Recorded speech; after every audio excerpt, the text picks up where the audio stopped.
பொதுவாக ஒரு மந்திரத்தை நாம் ஜெபிக்கும் இடம், நேரம், செய்பவர் அதாவது கர்த்தா இவற்றை பொறுத்து அந்த மந்திரத்தின் பலன்கள் அமையும் என்பது உண்மை. இப்படி நமது பூஜை அறையிலே சொல்லும் ஒரு காயத்ரி மந்திரத்தை ஒரு துளசி மாடம் அருகிலே இருந்து நீங்கள் சொன்னால் அது 10 மடங்கு பலன்களை கொடுக்கும். அதே காயத்ரி மந்திரத்தை ஒரு பசுமாட்டு தொழுவத்தில் கங்கை, காவேரி போன்ற புண்ணிய நதிக்கரை ஓரங்களில் இருந்து நீங்கள் ஜெபித்தால் அதன் பலன்கள் 100 மடங்குகளாக பெறும். அதே மந்திரத்தை நீங்கள் திருவண்ணாமலையில் இருந்து ஜெபித்தாலோ 1000 மடங்கு பலனை கொடுக்கும். சர்க்குருநாதரின் திருவடிகளிலே நீங்கள் அமர்ந்து மந்திரம் ஜெபிப்பதன் பலன் என்ன தெரியுமா என்று கேளுங்கள். தெரியும் என்று சொல்ல வேண்டும். சர்க்குருவின் பாத சரணங்களில் ஓதும் மந்திரம் அனந்த கோடி பலனை தரும். இதுதான் பெரியவர்களுடைய வாக்கு. அதாவது மனித கணக்கில் அளவிடவே முடியாத பலனை அளிக்க வல்லதே குருகுலத்தில் ஓதப்படும் மந்திரம்.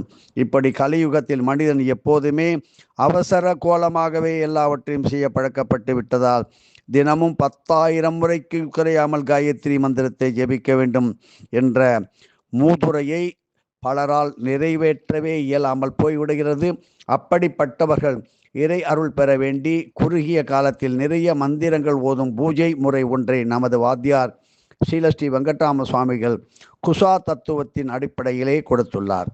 பூஜை முறை தங்கள் இல்லத்திலே பூஜை அறையிலோ ஆலயங்களிலோ மகான்களின் ஜீவ சமாதியிலோ இந்த குசா காயத்ரி பூஜையை செய்யலாம்.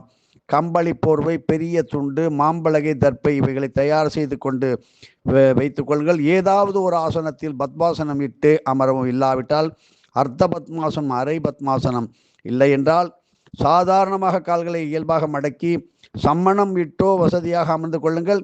இது எதுவுமே இயலாதோர் ஒரு மரநாற்காலியில் கூட அமர்ந்து கொள்ளலாம். முதுகு தண்டு நேராக இருக்க விட நேராக நிமிர்ந்து உட்காருங்கள். 3 அங்குலத்திற்கு குறையாமல் நீளமுள்ள 10 தர்பை புல்களை 3 அங்குலத்திற்கு குறையாத 10 தர்பை புல்களை எடுத்து தங்கள் இடப்புறம் கையில் வைத்துக் கொள்ளுங்கள்.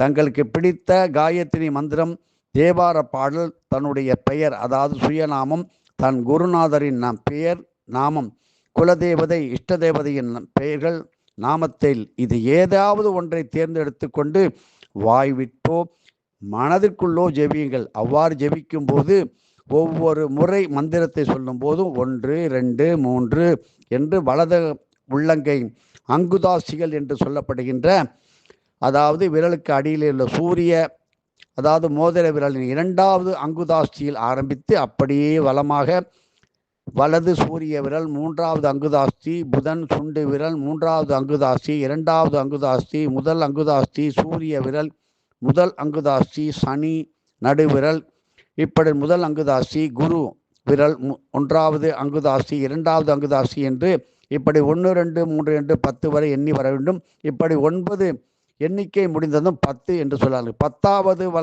வலது கை குரு விரல் 3வது அங்குதாசியில் மந்திரம் ஓதும் போது அதை 10 என்று சொல்லாமல் குசம் குசம் என்று சொல்லி 10வது மந்திரத்தை சொல்லுங்கள். 10 முறை மந்திரத்தை ஓதியத்து பின்னர் தங்கள் இடது கை பக்கம் வைத்திருக்கிறீர்களே அந்த தர்பை புல்லில் ஒன்றை எடுத்து வலது கை பக்கம் தரையில் வைத்து கொள்ளுங்கள்.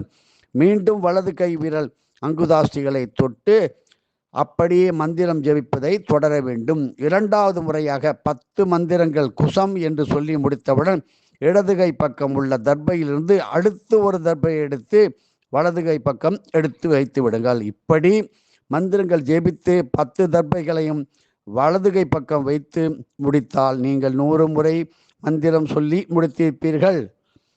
நன்றாக யோசித்து பாருங்கள். 10 10 முடிக்கும் போது இப்பொழுது வலது கை பக்கம் உள்ள அந்த 10 தர்பை புற்களையும் அப்படியே ஒன்றாக சேர்த்து, ஒன்று கூட விடாதீர்கள், எல்லா அந்த தர்பை புற்களின் ஒரு நுனி சூரிய விரலின் 3வது அங்குதாஸ்தியை தொடுமாறு வைத்து கொள்ளவும். வலது புத விரலில் தர்பைகளை அந்த சுண்டு விரலால் அப்படியே அமுக்கிக்க, மற்ற விரல்களை நேராக அப்படியே விட்டு விடுங்க. படம் காட்டுகிறேன், பின் அட்டையில் இதை தருகிறேன். இந்த நிலையில் ஒரே ஒரு முறை மட்டும் ஸ்ரீ காயத்ரி மந்திரத்தை ஓதவும். இத்துடன் ஒரு சுற்று பூஜை நிறைவு பெற்று விட்டது. இதன் பலன் என்ன? சத்குருவின் திருவருளால் நீங்கள் ஓதிய 100 காயத்ரி மந்திரங்களுள் குசா நல்ல கிரணங்களால் சுத்திகரிக்கப்பட்டு அங்குதாஸ்தி தேவதைகளின் ஆசியுடன் குறைந்தது 10 மடங்காக பெருகிவிடுகின்றது. அதாவது குசா தத்துவ முறைப்படி 100 முறை ஜெபித்த மந்திரங்கள் 1000 முறை ஜெபிக்கப்பட்டதற்கு சமமான நல்ல பலன்களை தரும். புத ஆதித்ய குசா பூஜையிலே 1 10 மடங்காக பெருகும். மேலும் புது சக்தியும் சூரிய சக்தியும் புத சக்தியும் சூரிய சக்தியும் ஒன்றாக இணைவதால் புக்தி கூர்மை, கடினமான விஷயத்தையும் மிக எளிதாக நீங்கள் கிரகிக்க முடியும். அந்த திறமை உங்களுக்கு வந்துவிடும். அந்த தெளிவு ஆகியவற்றை கொடுக்கும். கண் பார்வை சும்மா சூப்பராக இருக்கும். தீட்சண்யமான பார்வை ஏற்படும். உடல் மன ஆரோக்கியத்திற்கான புண்ணிய சக்திகள் அபரிமிதமாக வந்துவிடும். உடல் ஆரோக்கியம் பார்த்தீங்கன்னா ஜம்முன்னு நடக்கலாம். நீங்கள் விரும்பினால் மீண்டும் எல்லா தர்ப்பை பொருட்களையும் இடது பக்கம் மாற்றிக்கொண்டு மறுபடியும் மீண்டும் மந்திரங்களை ஓதி அதை பல கோடி மடங்காக பல ஆயிரம் மடங்காக பெருக்கிக் கொள்ளலாம். ஒரு முறை பயன்படுத்திய தர்ப்பைகளை மீண்டும் மீண்டும் நீங்கள் பயன்படுத்தி கொள்ளலாம். தவறு கிடையாது. நாம் பூஜை செய்யும் போது இடத்தை பொறுத்து முன்பு சொன்னது போல் மந்திரங்களின் புண்ணிய சக்தி பல மடங்காக பெருகும் என்பதே ஏற்கனவே நாம் சொல்லிவிட்டோம். அது செய்கின்றவர், அதாவது கர்த்தாவை பொறுத்து எப்படி புண்ணிய சக்தி பெருகுகின்றது என்பதை பார்ப்போம். ஒருவர் எந்த அளவிற்கு தூய்மையான மனதுடன் மந்திரத்தை ஜெபிக்கின்றாரோ அந்த அளவுக்கு புண்ணிய சக்திகள் பெருகி கொண்டே இருக்கும். தூய்மை என்பது என்ன?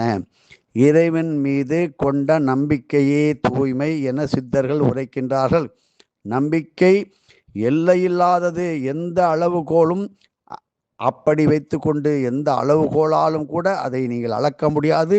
அதனால் மன தூய்மை பொறுத்து புண்ணிய சக்தியை எந்த அளவிற்கு வேண்டுமானாலும் நீங்களே பெருக்கிக் கொள்ளலாம். இப்படி நமது வாத்தியார் சொல்லிக் கொடுத்த குசா தத்துவ எண்ணிக்கை முறையில் நீங்கள் தினமும் வெற்றி பெறலாம். ஒவ்வொரு நிமிடம் என்னையா வேலை, இவன்கிட்ட போய் கையேந்திரவதை நீங்களே உங்களை தேடி இறை நம்பிக்கையை தேடி அப்படித்தான் பல இடங்களில் சில ஆசனங்கள் தோன்றிவிட்டது.